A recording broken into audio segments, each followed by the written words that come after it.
हरियाणा की सबसे बड़ी सीलिंग कार्यवाही होनी थी, लेकिन अभी सुप्रीम कोर्ट की ओर से इस पर रोक लगा दी गई है। बता दें कि डीएलएफ फेज 1 से लेकर 5 में टाउन एंड कंट्री प्लानिंग की ओर से ये कार्यवाही की जानी थी, लेकिन आज सुप्रीम कोर्ट की ओर से इस मामले को लेकर स्टेटस को लगा दिया गया है। बता दें कि अब कुछ दिनों तक ये कार्यवाही जो है वो टल गई है, तो वहीं स्थानीय निवासियों ने अब राहत की सांस ली है और सुप्रीम कोर्ट के इस फैसले का स्वागत किया है। बता दें कि आज बड़ी कार्यवाही जो है डीएलएफ 1 से लेकर 5 फेज तक में की जानी थी, लेकिन सुप्रीम कोर्ट के फैसले के बाद ये कार्यवाही जो है वो रुक गई है। जानकारी दे दें कि हाई कोर्ट ने विभाग को आदेश दिया था कि जो भी अवैध निर्माण और रिहायशी इलाकों में कमर्शियल गतिविधि डीएलएफ क्षेत्र में चल रही है उस पर कार्यवाही की जाए। इसके बाद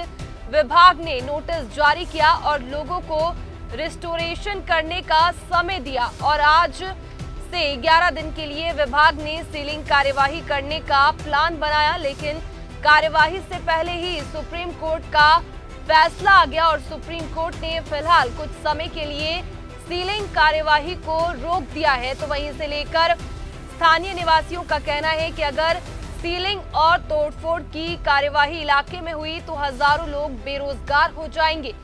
विभाग की लापरवाही पर भी आरोप लगाते हुए स्थानीय निवासी नजर आए।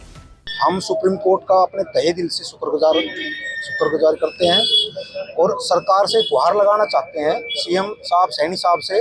अब 2005-6 में एक दिल्ली सरकार ने, हमारे पड़ोसी राज्य है दिल्ली, उसमें उन्होंने 50 मीटर और 100 मीटर फुल कवर्ड एरिया और 15 से 16 मीटर ऊंचाई पास कर रखी है उन्होंने। तो हम सरकार से यही चाहते हैं वो हमारे यहाँ पे भी यही पास करा दें, अपनी कैबिनेट की मीटिंग बैठाए और उसमें ये पास करा दें। 5 हफ्ते का समय दिया गया है, तो क्या सुप्रीम कोर्ट का तहे दिल से धन्यवाद। सतीश कुमार यादव। सतीश जी, फिलहाल 5 हफ्ते की राहत है, आगे क्या कुछ उम्मीद करते हैं कोर्ट से और सरकार से? देखो जनाब, ऐसा है 5 हफ्ते की राहत है, ये 5 हफ्ते कब निकल जाएगा पता भी नहीं चलेगा।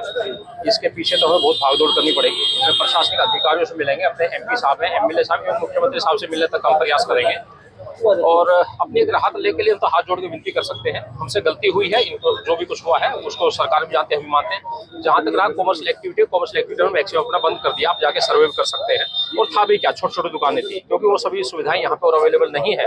यहाँ थी तो लोग अपना पेट भर रहे थे, गुजर बसर कर रहे थे, जो भी उस टाइप से था। ये सब बात है, तो उनको लेके हम चाहे कि सरकार भी हमें राहत दे और सब आपके सामने। करण यादव। करण जी, आज 5 हफ्ते की जो राहत तो मिली है, लेकिन कुछ लोग चाहते हैं कि कुछ ऐसी काम हो जाए कि आप टैक्स भी भरें और कमर्शियल एक्टिविटी भी चलती रहें, ताकि सरकार रूल के हिसाब से काम करती रहे। और आप बिल्कुल ठीक बोल रहे हो, हम भी चाहते हैं, सरकार से रिक्वेस्ट है हमारी कि हमारे ऊपर ध्यान दिया जाए, हमें कुछ ऐसा अमेंडमेंट लाए, कानून में कुछ बदलाव लाए कि दिल्ली की तरह हमारे यहाँ पर भी मिक्स लैंड यूज पॉलिसी लाई जाए, ताकि यहाँ को लोगों को राहत मिली जाए। थोड़ा लोग अपना जो काम धंधा कर रहे हैं उनको टेंशनफ्री रहे, काम पे ध्यान रख सके अपना। जो बाहर से आने वाले जो लोग रहते हैं आसपास, कितने लोग लगभग होंगे जिनको इफेक्ट होना चाहिए सर?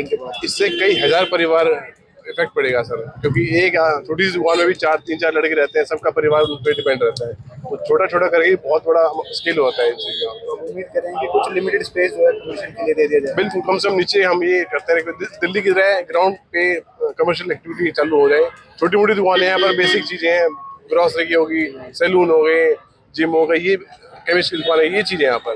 तो अब इसके लिए सरकार के नुमाइंदों के पास भी जाकर गुहार लगाएंगे? बिल्कुल, हम अपनी तरफ से पूरी कोशिश करेंगे, सब लोग इकट्ठे होकर जाएंगे, अपने मंत्री में एमपी साहब के पास, सबके पास जाएंगे। पहले बात तो सुप्रीम कोर्ट का धन्यवाद करना चाहते हैं और सभी लोगों को राहत मिली है, लेकिन ये परमानेंट कोई राहत नहीं है। हम आगे भी अपने सरकार के नुमाइंदों से मिलेंगे, उनसे गुहार लगाएंगे। हमारा भी जैसे दिल्ली में अमेंडमेंट हुआ है कि मिक्स लैंड यूज में हो जाए, तो हम भी चार्ज भरने के लिए तैयार है। हमारा भी ऐसा कोई राह निकल जाए तो हम बहुत शुक्रगुजार रहेंगे सरकार के। तो अब यहाँ क्या प्रयास रहेगा? तो विधायक जी के पास जाएंगे, फिर अपने सांसद के पास जाएंगे, फिर ये नहीं छोड़ेंगे तो सीएम साहब के पास जाएंगे, फिर आगे देखते हैं जैसे जो भी होता है, कोशिश करेंगे पूरी सबको गुहार लगाएंगे। हमारा काम कोशिश करना और हाथ जोड़ के ही रिक्वेस्ट करते हैं हम तो। हाँ, हम लोग यहाँ पर सारे भी डीएलएफ फेज 3 थाने में मेरी पूरी टीम इकट्ठी हुई है। एडमिनिस्ट्रेशन भी सारा हम यहाँ पे सारे आ चुके हैं और अभी पता चला है कि ऑनरेबल सुप्रीम कोर्ट के अंदर अभी हियरिंग ऑन हो चुकी है। Matter has already been listed and it is being heard by the honourable supreme court. तो हम एक बार वेट कर रहे हैं ऑनरेबल सुप्रीम कोर्ट हमें क्या कहता है, फिर अकॉर्डिंगली जो भी डिसीजन होगा वी विल ओबे दैट। आज किस तरह की कार्रवाई के लिए आप यहाँ पहुँचे थे, क्या टोल होता है सर? ये हमारे को हाई कोर्ट ने एक डायरेक्शंस दी थी कि जितने भी डीएलएफ रेजिडेंशियल एरियाज़ के अंदर वायलेशंस कर रखे हैं, चाहे वो बिल्डिंग की वायलेशन हो चाहे बिल्डिंग के यूज़ की वायलेशन हो, हमने उनको एज़ पर लॉ सारा हमने प्रोसीजर अपना पूरा किया था, नोटिस दिए थे, रेस्ट्रिक्शन ऑर्डर पास करे थे, एंड उसके बाद वो सब प्रोसीजर पूरा करने के बाद आज हम अपने प्रोग्राम बनाया था, हमने 11 दिन का कंटिन्यूस प्रोग्राम बनाया था और आज से हम अपनी सीलिंग ड्राइव शुरू करने वाले थे। बट जैसा कि मैटर मैंने बताया, मैटर प्रीपोन हो चुका है और ऑनरेबल सुप्रीम कोर्ट उसको इस समय सुन रही है, तो वी आर जस्ट वेटिंग कि ऑनरेबल सुप्रीम कोर्ट क्या कहता है, फिर अकॉर्डिंगली वी विल डिसाइड। कितने दिन का समय अभी दिया है? अभी तो मैटर ऑन है, पता नहीं चला अभी हमें। टाउन एंड कंट्री प्लानिंग विभाग की तरफ से जो सर्वे कराया गया था, कुल कितनी इसमें बिल्डिंग ऐसी थी जिनमें वायलेशन? हमने सर्वे किया था, लगभग कुछ 15,000 घर हैं डीएलएफ फेज़ 1 to 5 में, एंड उसमें से हमने करीबन 4200 के आसपास जो घर हैं उन्होंने वायलेशंस कर रखी थी, जो हमने सर्वे किया था। सो उसके अकॉर्डिंगली फिर हमने अपना एज पर लॉ एक्शन लिया था। क्या वायलेशंस थी उसमें, क्या क्या इंक्लूड था वायलेशंस में? रेजिडेंशियल यूज़ है, रेजिडेंशियल के लिए नक्शा पास कराया था, लोगों ने नक्शा पास कराने के बाद ओसी ग्रांट करा था, ओसी लेने के बाद उन्होंने स्टिल्ट के अंदर एक्स्ट्रा कवरेज कर लिया है, अपने रूम्स कवर कर लिए हैं, एंड उसमें कमर्शियल एक्टिविटीज़ चल रही हैं रेजिडेंशियल बिल्डिंग्स में। गाड़ियों के शोरूम खुल गए हैं, टीवी के शोरूम्स खुल गए हैं, इलेक्ट्रॉनिक मार्ट बना दिए हैं लोगों ने, सलॉन्स खुले हुए हैं, सुपर मार्ट्स खुले हुए हैं, इवन वाइन शॉप्स भी हैं। तो इस तरह की बहुत सारी वायलेशंस हैं एंड हर तरह की कमर्शियल एक्टिविटी घरों के अंदर हो रही है, जो कि नहीं होना चाहिए। इससे स्ट्रीट का यूज़ जो होता है वो पार्किंग के लिए होता है। अब हमारे प्रॉब्लम होती है, हम स्ट्रीट पे सारी गाड़ियाँ खड़ी करते हैं, स्ट्रीट में गाड़ियाँ ही नहीं खड़ी कर पाते हैं, तो इंफ्रास्ट्रक्चर पे लोड आ रहा है। तो वही सारी वायलेशंस थी जो हमने सर्वे में टैप करी थी। डिस्ट्रक्शन के लेकर आपने नोटिस जारी किया था, क्या कुछ लोग ऐसे हैं जिन्होंने डिस्ट्रक्शन कराया है? यस, मेरे ऑफिस में बहुत सारे लोगों ने एप्लीकेशन दिया है और ये बताया कि उनके जो स्टिल्ट के अंदर उन्होंने जो एक्स्ट्रा रूम बना रखे थे, ग्लास से पार्टीशंस कर रखे थे, वो उन्होंने खुद ही हटा लिए हैं एंड उन्होंने मुझे बिफोर एंड आफ्टर फोटोग्राफ भी सबमिट करी है। काफ़ी लोगों ने अपने आप भी इस पे करा है, which is a good thing.